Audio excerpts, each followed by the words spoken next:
Pembicaraan damai rahasia secara resmi telah dimulai, tetapi tuntutan yang diajukan benar-benar tidak masuk akal. Para pejabat tinggi diam-diam bertemu di negara netral untuk mencoba menghentikan perang. Rezim Iran baru saja menuntut hak hukum untuk menyandra ekonomi global, meminta kepemilikan penuh atas jalur air paling penting di dunia agar bisa memungut biaya seperti mafia. Amerika Serikat tidak akan tunduk pada pemerasan itu. Sementara para diplomat berbicara, Pentagon diam-diam telah mengaktifkan ribuan pasukan terjun payung elit respons cepat, menempatkan mereka bersama armada marinir yang sedang datang untuk serangan darat yang sangat rahasia jika negosiasi gagal. Jadi mari kita lihat apa yang sedang terjadi dan apa yang akan terjadi di masa depan. Jadi negosiasi telah dimulai kembali dan sebuah KTT yang diperkira akan berlangsung di Islamabad, Pakistan. Dari pihak AS ada JD Vance, Steve Witkoff, Jared Kushner, dan bahkan Marco Rubio yang hadir. Dari pihak Iran akan ada Ketua DPR, Menteri Luar Negeri yang terlibat dalam semua negosiasi. Dan nama terakhir itu adalah orang yang dulu menjadi bagian dari Dewan Keamanan. Tapi saya kira dia sekarang berada di posisi yang berbeda karena semua pembunuhan yang telah terjadi. Jadi saya tidak begitu yakin apa perannya saat ini karena situasinya terus berubah. Tapi pertanyaan terbesarnya adalah, kenapa berbicara dengan Iran sekarang? Apa yang membuat situasinya layak untuk dinegosiasikan? Apakah Amerika Serikat atau Iran yang merasa tertekan? Presiden Trump ditanya soal ini kemarin dan berikut jawabannya. Karena mereka akan membuat kesepakatan. Mereka melakukan sesuatu kemarin yang sebenarnya luar biasa. Mereka memberi kita hadiah. Dan Presiden tiba hari ini. Dan itu adalah hadiah yang sangat besar, nilainya sangat besar. Dan saya tidak akan memberitahu Anda apa hadiah itu, tapi itu sangat berarti. Hadiah. Mereka memberikannya kepada kami seperti yang dijanjikan. Bagi saya ini berarti kita berurusan dengan orang yang tepat. Tidak, itu tidak terkait nuklir, itu terkait minyak dan gas. Dan itu adalah hal yang sangat baik yang mereka lakukan. Tapi yang ditunjukkan kepada saya adalah bahwa kita berurusan dengan orang yang tepat. Karena kamu tidak tahu karena kepemimpinannya seperti itu. Sekarang kita tidak benar-benar tahu apa hadiah ini. Itu tidak mungkin kapal tanker minyak yang datang ke Amerika Serikat. Karena saya rasa kita bisa melihatnya lewat satelit. Mungkin itu kapal tanker yang diizinkan Iran melewati Selat Hormuz sebagai tanda itikat baik. Sekarang data memang mendukung hal ini. Coba lihat grafik ini yang menunjukkan kapal-kapal yang melewati selat sejak perang dimulai. Seperti yang bisa Anda lihat, sebelum perang jumlahnya jauh di atas 100 kapal setiap harinya. Dan begitu perang dimulai, jumlahnya turun menjadi 1 digit. Kadang-kadang serendah 1 atau bahkan 0. Tapi selama 3 hari terakhir, jumlah kapal perlahan-lahan meningkat. Dan mungkin inilah hadiahnya. Sekali lagi saya ingin memperjelas, saya sendiri tidak tahu pasti. Saya hanya menebak dan memberi kalian beberapa bukti yang mendukung tebakan saya. Sekarang yang kita tahu pasti adalah bahwa negosiasi telah dimulai kembali. Dan sepertinya Amerika Serikat telah mengambil langkah pertama dengan mengajukan tawaran pembuka. Sebelum masuk ke poin tawaran ini, jangan lupa tekan like dan subscribe, karena itu sangat membantu kami di algoritma. Sekarang mari kita lihat tawarannya. Menurut laporan, tawaran ini berisi 15 poin dan salah satu poinnya adalah tentu saja gencatan senjata selama 1 bulan sementara negosiasi terus berlangsung. Selain itu, berikut 14 poin lainnya. Poin 1-11 adalah tuntutan Amerika Serikat dan poin 12-14 pada dasarnya adalah imbalan dari Amerika Serikat, yaitu apa yang akan didapatkan Iran jika mereka setuju dengan ini. Sekarang mari kita bahas satu persatu. Pertama, Iran harus membongkar kemampuan nuklir yang sudah ada. Saya kira maksudnya adalah fasilitas nuklir. Nomor 2, Iran harus berkomitmen untuk tidak pernah mengejar senjata nuklir. Nomor 3, tidak akan ada pengayaan uranium di wilayah Iran. Nomor 4, Iran harus menyerahkan persediaan sekitar 450 kg uranium yang diperkaya hingga 60% kepada IAEA, yaitu Badan PBB yang mengatur semua ini. Nomor 5, fasilitas nuklir Natan, Asfahan, dan Fordon harus dibongkar. Nomor 6, IAEA, pengawas nuklir PBB, harus diberikan akses penuh, transparansi, dan pengawasan di dalam Iran. Nomor 7, Iran harus meninggalkan pola penggunaan kelompok proksi di kawasan. Nomor 8, Iran harus menghentikan pendanaan, pengarahan, dan persenjataan proksi-proksi regionalnya. Nomor 9, Selat Hormuz harus tetap terbuka dan berfungsi sebagai koridor maritim bebas. Nomor 10, Program rudal Iran harus dibatasi, baik dalam jangkauan maupun jumlahnya, dengan ambang batas tertentu yang akan ditentukan di tahap selanjutnya. Saya pikir hal ini akan dinegosiasikan saat gencatan senjata. Nomor 11, rudal di masa depan hanya digunakan untuk pertahanan diri. Sekarang kita akan membahas insentif yang ditawarkan kepada Iran sebentar lagi. Tapi pertama-tama, mari kita bahas apa arti dari poin-poin ini. Sebagian besar tuntutan ini sebenarnya sangat mirip dengan tuntutan yang diajukan Amerika Serikat pada bulan Februari sebelum perang dimulai. Dan kita tahu pada saat itu, Iran menolak untuk menyetujui satu pun dari tuntutan ini. Kita tahu itu dari Menteri Luar Negeri Iran dan tentu saja dari Kepala Badan PBB, yaitu Badan Energi Atom Internasional yang berada di ruangan saat negosiasi berlangsung. Dia mengatakan tidak ada kesepakatan. Sekarang satu hal yang telah berubah adalah tampaknya Amerika Serikat tidak masalah jika Iran memiliki program rudal. Dan Amerika Serikat juga tidak masalah jika Iran memiliki persediaan rudal. Namun jumlah yang boleh mereka miliki akan dibatasi.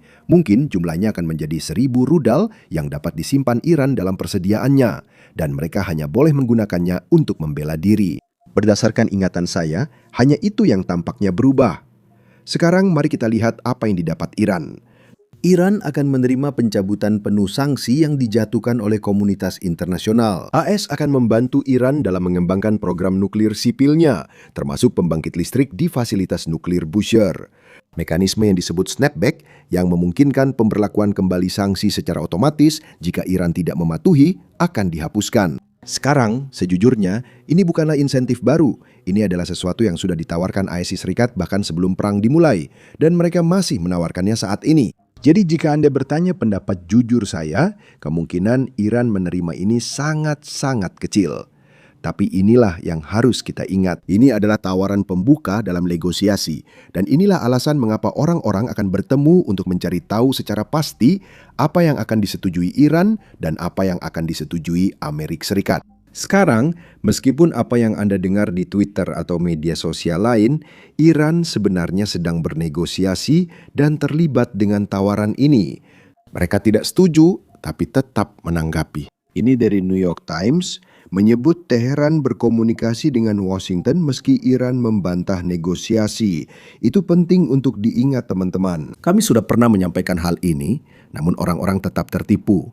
Media dan pejabat Iran tidak akan secara terbuka mengatakan bahwa mereka sedang bernegosiasi dengan Amerika Serikat. Alasannya adalah jika mereka mengatakannya secara terbuka, harga minyak akan turun lebih jauh dan itu membuat Iran memiliki daya tawar yang lebih sedikit untuk bernegosiasi mendapatkan kesepakatan yang lebih baik.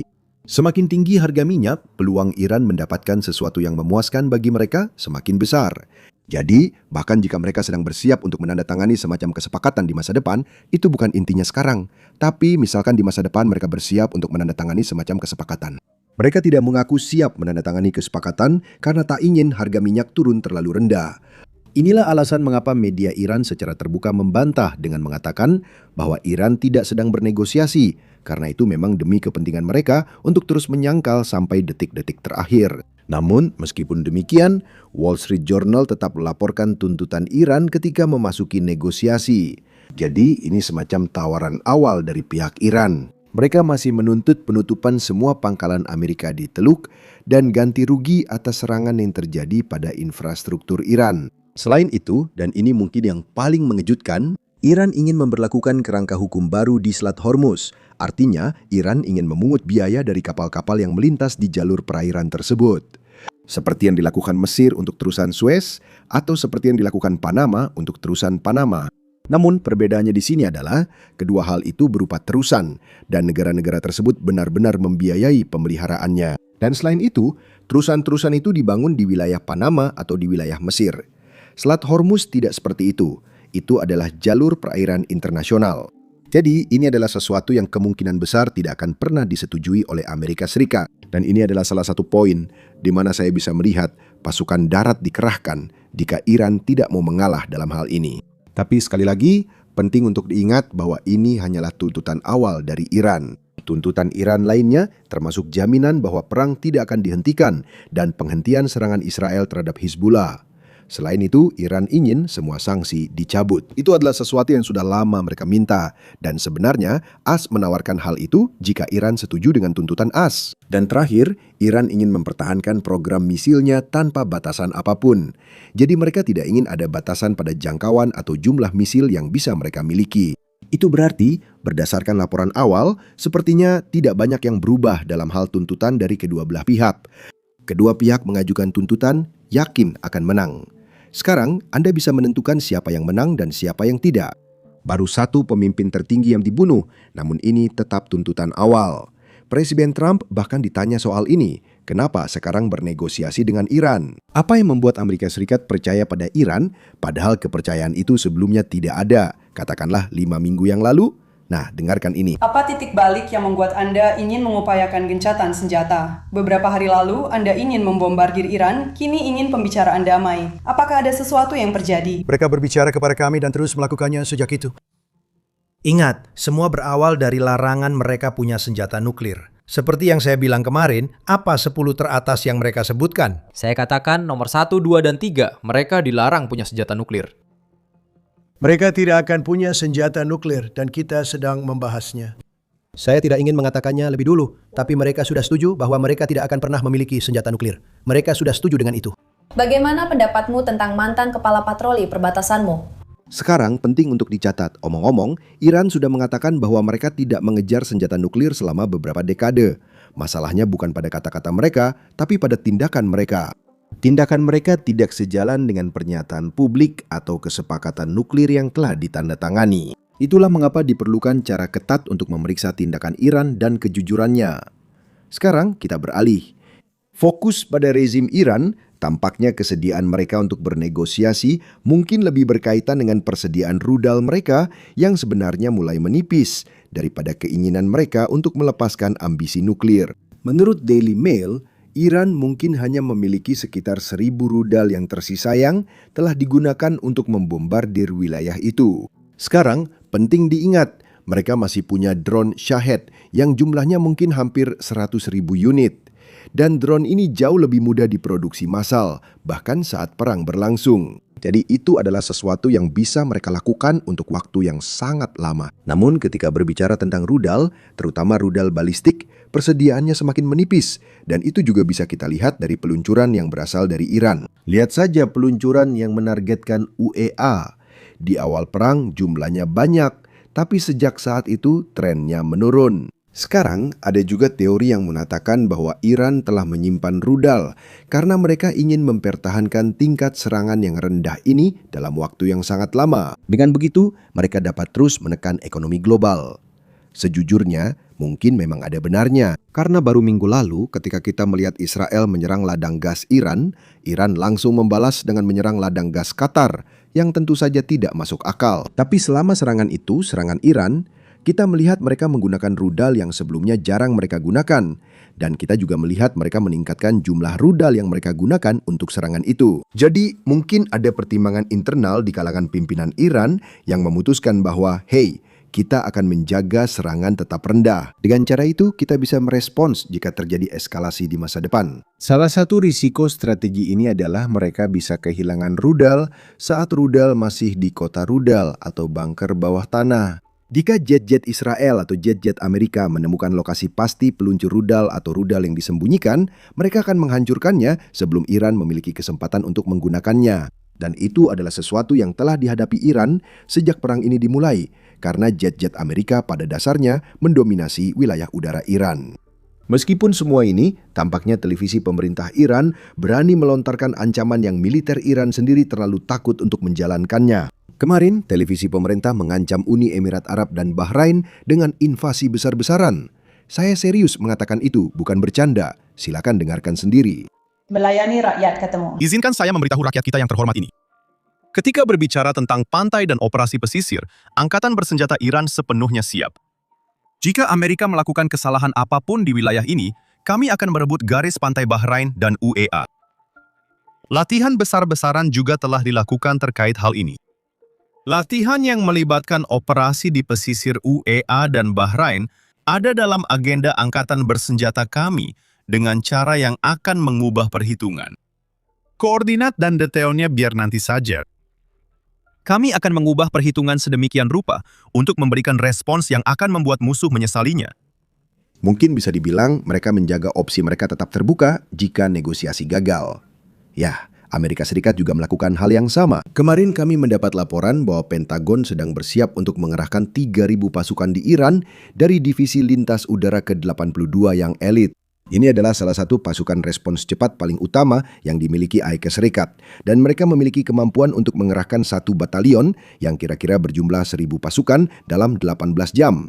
Atau 1 brigad penuh yang sekitar 3.000 pasukan dalam 72 jam. Sekarang penting untuk dijelaskan bahwa laporan ini muncul hanya beberapa hari setelah kita mendengar tentang 2.500 marinir yang datang dari pangkalan Jepang di USS Tripoli.